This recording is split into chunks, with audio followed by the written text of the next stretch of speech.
안녕하세요. 경제금융 전문 캐나다 웰스허브 채널입니다. 9월을 맞이하면서 2025년도 제3분기 마지막에 접어들었습니다. 유난히 크고 작은 사건 사고가 잦은 한 해입니다.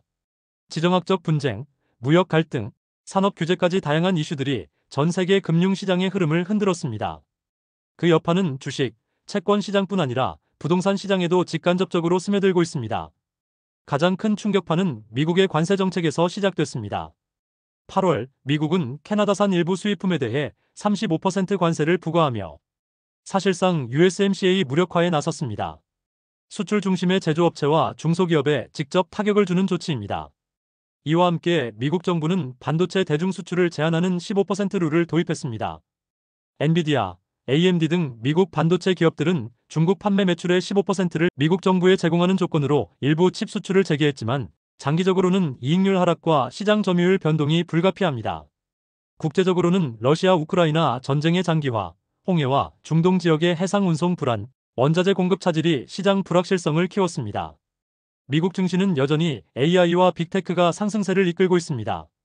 반도체 규제 뉴스로 단기 조정이 나타나기도 했지만 금리 인하 기대와 견조한 기업 실적이 이를 방어했습니다. 다만 규제와 무역 갈등이 이어질 경우 변동성 장세는 불가피합니다.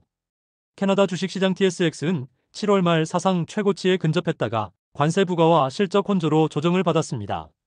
금융주와 배당주가 방어 역할을 하고 있지만 원자재 가격 변동과 대외 리스크로 방향성은 제한적입니다.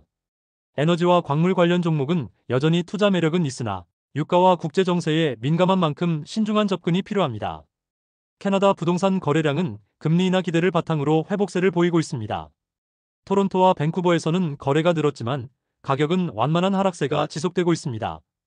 전국 평균 주택 가격은 올해 -1%에서 -2% 범위에서 마감될 가능성이 큽니다.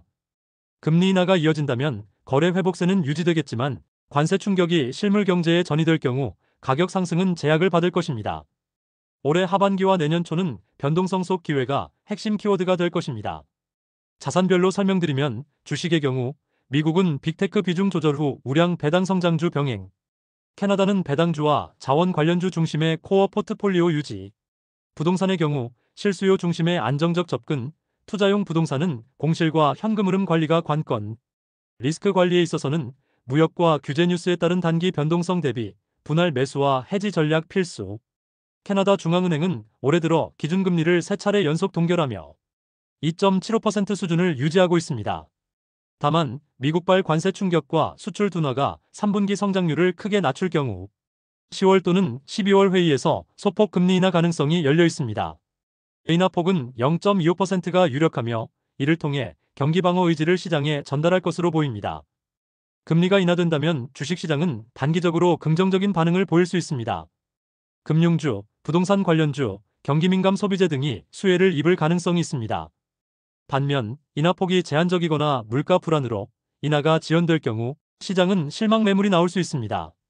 부동산 시장은 금리 인하가 현실화되면 연말까지 거래량이 더 회복될 가능성이 크지만 관세와 고용 둔화 우려가 가격 상승폭을 제한할 것입니다. 채권 시장은 금리 인하 기대감이 커질 경우 단기물부터 수익률이 하락하고 장기물은 경기 둔화 우려와 인플레이션 경로에 따라 제한적인 움직임을 보일 것으로 전망됩니다. 이처럼 시장이 크고 작은 사건에 민감하게 반응하는 시기에는 근거 없는 루머나 확인되지 않은 뉴스에 휘둘리는 것이 가장 위험합니다. 단기적인 소문에 따라 매수와 매도를 반복하면 오히려 장기적인 손실로 이어질 수 있습니다. 따라서 검증된 데이터와 공신력 있는 자료를 기반으로 판단해야 하며 가능하다면 신뢰할 수 있는 재정 전문가의 조언과 가이드를 받아 자산을 운용하는 것이 바람직합니다. 불확실성이 클수록 계획적인 재정 관리와 냉정한 의사결정이 장기적인 성과를 지키는 열쇠가 됩니다. 계속해서 새로운 뉴스와 정보를 받아보시려면 구독과 좋아요 부탁드립니다. 감사합니다.